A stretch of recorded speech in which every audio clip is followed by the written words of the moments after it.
You just got a raise. Maybe you already know what you are going to do with it. A nicer apartment when the lease is up. Finally replacing the car. A trip you have been putting off. Something that finally matches the life you feel like you are building. That decision, the one you are about to make almost automatically, is going to cost you $259,000. Not over your whole life.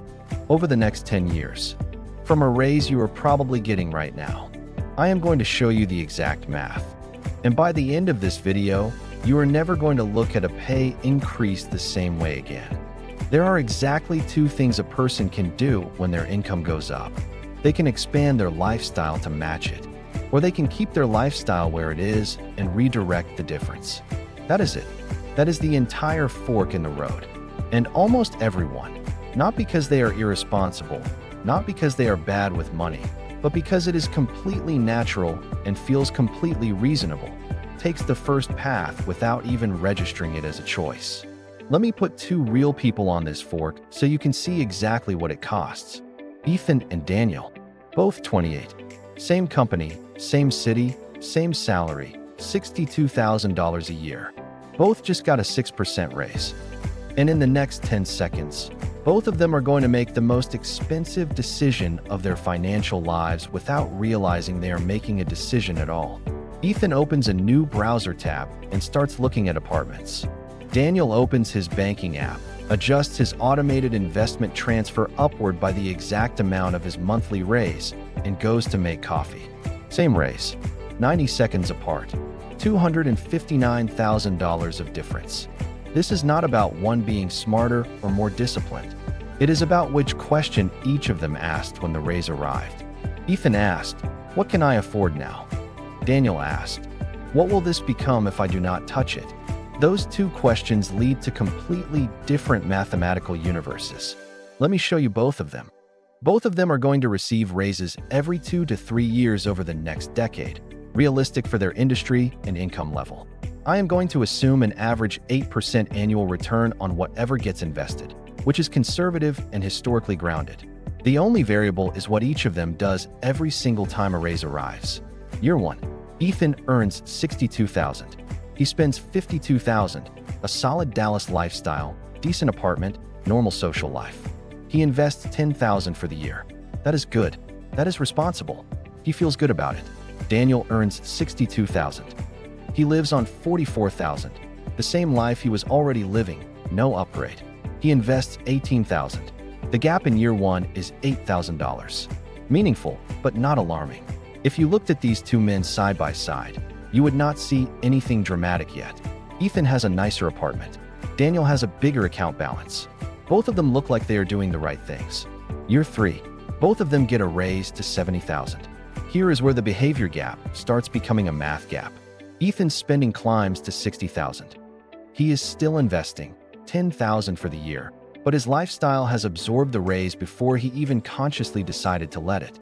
It happened the way these things always happen. A slightly better place when the lease came up, a car payment that felt manageable at the new income level, a slightly looser weekend budget. Daniel's spending inches up to $46,000, just enough to absorb real inflation, the things that actually got more expensive whether he wanted them to or not. He invests $24,000 this year. The gap is opening. Ethan invested the same $10,000 in year 3 as he did in year 1, despite earning $8,000 more. Daniel invested 33% more than in year 1. The trajectories are moving in opposite directions. Year 5, both at $78,000. Ethan is spending $71,000. He is investing $7,000, less than year 1, from a salary $16,000 higher than year 1. His lifestyle has become expensive enough that raises no longer feel like raises. They feel like just enough. Daniel is spending $48,000. He invests $30,000 this year alone. Year 5, Ethan earns $16,000 more than when he started. He invests $3,000 less. His lifestyle absorbed every dollar of every raise, and then some. Year 7, Ethan hits $86,000. His spending is $81,000. He is investing $5,000 a year, less than he invested in year 1, from a salary $24,000 higher than year 1. Read that again. More income, less invested. Every single year, The raise went to lifestyle, and the lifestyle grew into the raise. And then the next raise had to cover the lifestyle before there was anything left to invest. Daniel at year 7 is investing $38,000 in a single calendar year. Year 10, the dollar gap. Here is what a decade of that one repeated decision actually builds. Ethan invested a total of roughly $95,000 across the entire decade. At 8% average annual return, that portfolio has grown to approximately $141,000. Real money, nothing to be ashamed of. Most people do not even have that. Daniel invested a total of roughly $270,000 across the same decade. Same 8% return. His portfolio sits at just over $400,000. The dollar gap, $259,000, from the exact same salary, in the same city, over the same 10 years. And here is the part that makes this genuinely uncomfortable to look at. Ethan is not a cautionary tale about reckless spending. He invested every year. He got the company match. He listened to finance podcasts. By almost any conventional measure, he did the right things. He just did the right things at the wrong scale, because every raise quietly reset what scale felt normal. And the financial system is designed to make that reset feel like progress. This is not an accident. The lifestyle inflation trap is not something people fall into because they are careless. It is something they fall into because it has been engineered to feel like the correct response to earning more money. Think about what happens the moment a raise lands. Your bank sends you a notification showing a higher direct deposit. Your spending app updates your monthly income. Every financial product you interact with recalibrates around your new number. Car dealerships use your current income to qualify you for a larger loan. Apartment applications use it to show you a higher budget range. Credit card companies periodically increase your limit in response to income growth. The entire system around you adjusts upward automatically. Daniel's move, keeping his lifestyle flat while the world recalibrates around higher numbers, requires actively going against the current. It requires making a decision that no one around him is asking him to make, that no product or service is designed to encourage, and that produces no immediate visible result. Ethan's move requires nothing. It is the path of least resistance dressed up as a reward, and it costs him $259,000. The banks are not selling you a product. They are selling you the feeling of affordability, and that feeling costs $259,000 over a decade.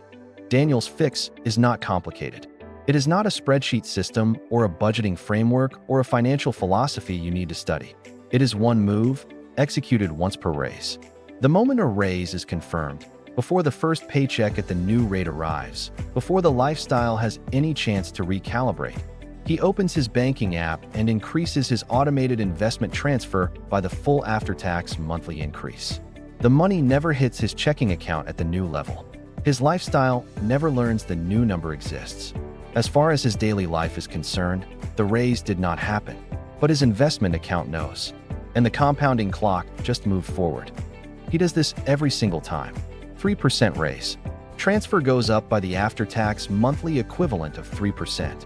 6% raise. Same move. Promotion to a new salary band. Same move, bigger number. He does not need willpower for it. He does not need to remind himself. He set up the rule once. Raise arrives, transfer adjusts, life continues, and the rule runs automatically. The decision was made once. The math has been running ever since. The practical mechanics of this take about 4 minutes. Log into your bank. Find your recurring transfer to your brokerage or investment account. Calculate your monthly after-tax increase from the raise. Add that amount to the recurring transfer. Done. For minutes. One decision. $259,000. Ethan and Daniel are 38 now. 10 years in. Ethan has a net worth of $141,000. Better apartment, newer car, real vacations, a life that looks successful by every visible measure. He still carries a credit card balance. He still makes a monthly car payment. His financial life feels fine because it has always adjusted itself to feel fine. He is one major unexpected expense away from the whole picture shifting. Daniel has a net worth of $400,000. Same apartment he has lived in for 5 years. Car he bought with cash. No debt. No monthly payments beyond fixed bills. He does not look wealthier than Ethan. He is worth nearly 3 times as much. And from here, the math only accelerates, because that 400,000 is now compounding at a scale that does most of the work on its own. The gap between them started with a 6% raise on a Tuesday afternoon. It started with a browser tab opened and an apartment search begun versus a banking app opened and a transfer adjusted. It started with one question asked and one question not asked. The next time a raise lands in your account, before you open a new tab, before you start thinking about what you can afford now, before the lifestyle recalibrates around a number it has not seen yet, open your banking app. Find the transfer. Move the number up. The math will do the rest. It always does. If this helped you see the real cost of that one decision, subscribe. Because next we are going to show you the second hidden math trap. How waiting just 12 months to start investing quietly costs you $56,000. And what to do about it today. We do not do feelings here. We do the math. See you in the next one.